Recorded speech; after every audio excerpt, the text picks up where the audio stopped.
Et pourtant, chacun d'entre nous, nous avons essayé tellement de choses, hein. D'abord juste pour nous oublier nous-mêmes, hein, tellement d'activités.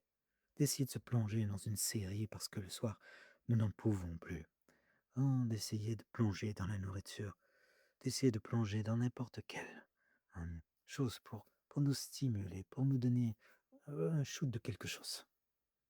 Juste pour ne pas être avec nous-mêmes, mais aussi d'essayer de nous améliorer, hein, de nous fixer des projets, avoir des objectifs, d'essayer de rêver à quelque chose, de penser: «Ça y est, là, avec ce projet, waouh, là, le bonheur sera enfin à ma portée» et puis finalement, bah, même quand j'obtiens tout ce que j'ai désiré, tout ce dont j'avais tant rêvé, eh bien, la satisfaction, hein, elle ne dure pas.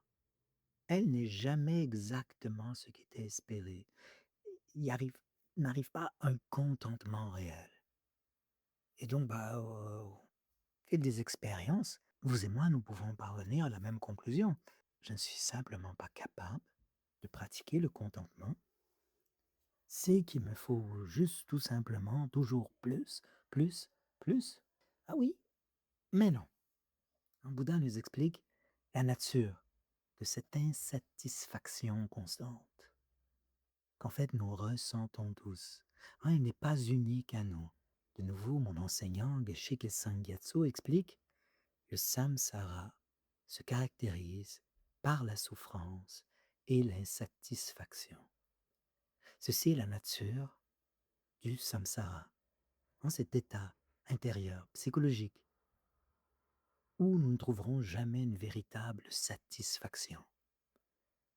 Mais pourquoi?